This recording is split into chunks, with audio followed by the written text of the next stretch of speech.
విజయవాడలోని AP CID office కు మాజీ ఎంపీ విజయసాయిరెడ్డి చేరుకున్నారు. ఆయనతో పాటు న్యాయవాదులను పోలీసులు అనుమతించలేదు. దీంతో ఒంటరిగానే సిఐడి ముందుకు వెళ్లారు విజయసాయిరెడ్డి.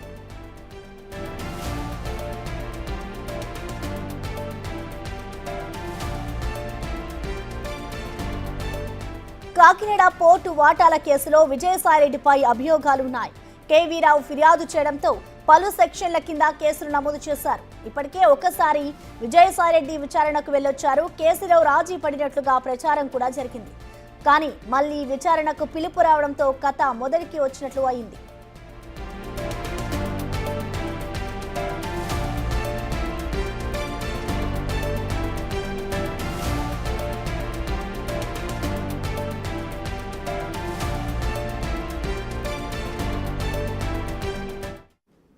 దీనికి సంబంధించిన పూర్తి సమాచారాన్ని మా ప్రతినిధి శివ అందిస్తారు. శివ, చెప్పండి, ఇటు విజయసాయిరెడ్డి విచారణపై అప్డేట్స్ ఏ విధంగా ఉన్నాయి శివ?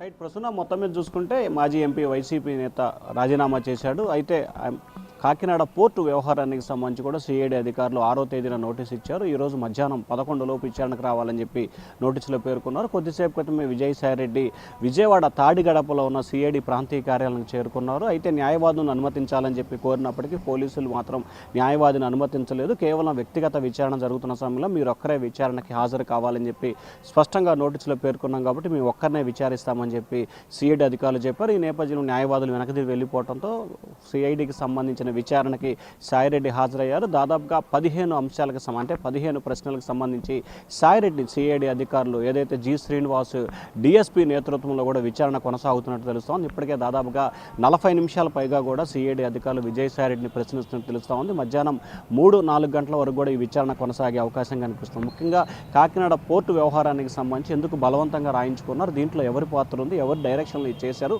విక్రాంత్ రెడ్డి పాత్ర ఏంటి, అలాగే శరత్చంద్రారెడ్డి పాత్ర ఏంటి, అలాగే శ్రీధర్ పాత్ర ఏంటి, అలాగే అరవిందో ఫామ్కి సంబంధించిన వారి పాత్ర ఏంటి, అలాగే మాజీ సీఎం జగన్మోహన్ రెడ్డి దీంట్లో ఇన్వాల్వ్ అయ్యారు, అలాగే వైఎస్ఆర్సీపీకి సంబంధించిన ఎవరెవరు ఇందులో ఇన్వాల్వ్ అయ్యారు, ఎవరెవరు దీంతో బెదిరింపులకు పాల్పడ్డారు, అలాగే ఎన్నిసార్లు కేవీరావు మీతో భేటీ అయ్యారు, తాడేపల్లిలో, హైదరాబాద్లో, బెంగళూరులో భేటీ అయినట్లు కూడా ఫిర్యాదులు పేర్కొన్నారు కదా, ఎక్కడెక్కడ భేటీ అయ్యారు, భేటీ అయిన సమయంలో ఎవరెవరు కూర్చున్నారు, ఇట్లా ఈ ప్రశ్నలకు సంబంధించి కూడా దాదాపుగా 15 ప్రశ్నలకు సంబంధించి కూడా సిఐడి అధికారులు విజయసాయిరెడ్డిని ప్రశ్నించినట్టు కూడా తెలుస్తూ ఉంది. ప్రసన్న.